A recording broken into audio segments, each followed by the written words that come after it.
Manong B. Hirap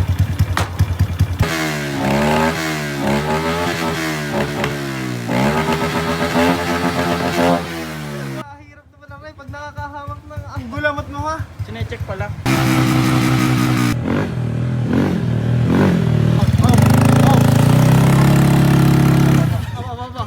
Ayos din niya. Ano, may wave ka mo? Lunod? Ano? Yung mga naman, ito, legit na Thailand ho ito. Yan, may mga papel din siya. Yan. Pamayari, Ito mukhang yung dati taga-Indo. mayari. Ayan, sarado. Ayan, so siyan, ididin mo lang pa ulit. Mga naman, tayo nga pala, meron pang motor dealer. Eh, aray, hindi na natin naasikaso ngayon, natupagin na natin. Pamayari. Yun. Naku, palitin ng gulong, kalbo na.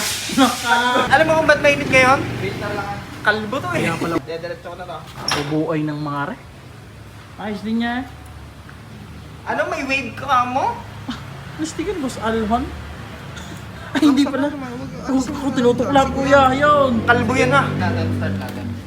Nagana pa kaya to? Matagal na itong hindi na pa. Na-start doon natin. Kickstart pala. Oh, kickstart natin. Lunod. Ano? Ay naman Yan yan. ang kaganda ng FI kahit naman ba ito? Kahit napatagal siya, well, all good na. Nasisilip ako. Ano ba yan? Pa naman? All stock lang. All scam. Galing tong Thailand ha. Uy, may Thai unit na akong iuuwi. Ay! Op. Ha? Op. Tingnan mo, sa matong na. Dapat yan, dahan-dahan lang ang higit niya, kuya. Wala yan.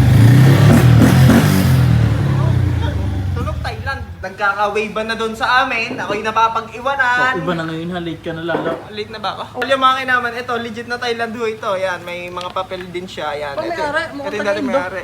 Thailand naman. Ay, Thailand ba? Yan. Oh, sulat pa nila? Hindi. Basta Honda Wave 125i. Kuya, plaka ko! Tinago yung plaka ko. Kinan nyo. Tama. Kinan nyo siya. Pinahalan daw ang tubo niya, kinuha pa. Oo, yan o. Legit Thailand po ito. Thai concept. Ayan, sarado. Eh, so siyan, ididin mo lang pa ulit. Sa akin. Galing diba? Ang galing ko. Parang nagkakasa ng baril. Okay na tayo. Pinokpok ni Manong B.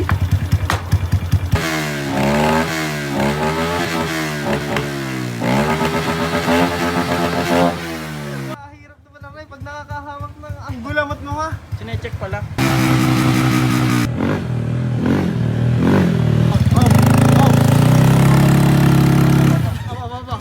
Uwi na nga natin mga kainaman itong si Wave Burat, ang ating ngang bagong project na Wave 125 na FI na Thai unit. Haba. Ayun na nga mga kainaman, hindi na namin na rin na ibaba kagabi at ginabi na kami ng dating ni Kuya Pats, kaya nandini si Bilak sa amin. Ay di ngayon naman ay i-confine na agad natin ito kay Boss Kenneth dahil syempre naman ipapapugiin natin ito at i-upgrade natin. At syempre naman kasama natin si Kapugi sa araw na ito at ang taong ito ay natatakam na raw sa Lomi. Ay kahit naman ako pag garning mauulan ay Lomi weather na ito. Medyo nakakawalang gana lang at kainaman putik naman ang paan ng lintik na iray. Boss Kenneth!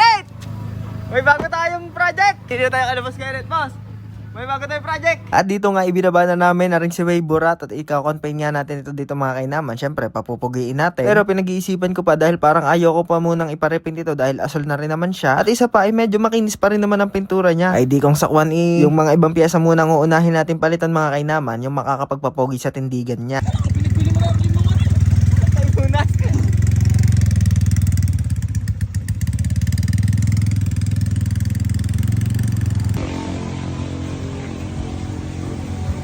Unang upgrade, hangin sa gulong.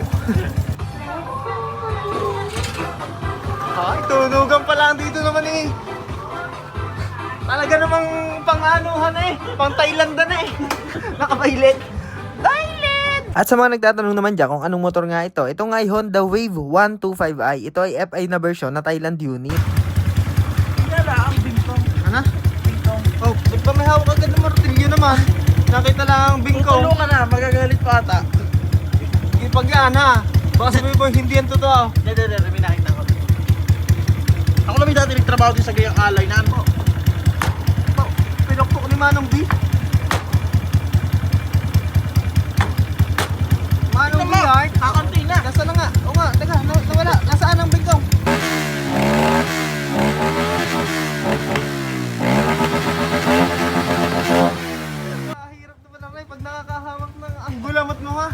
check pala. Boss, ano, kamusta? Sira ba? Ba't mo sa akin? Oh, Thailand na Thailand ka dyan, Boss Kenneth.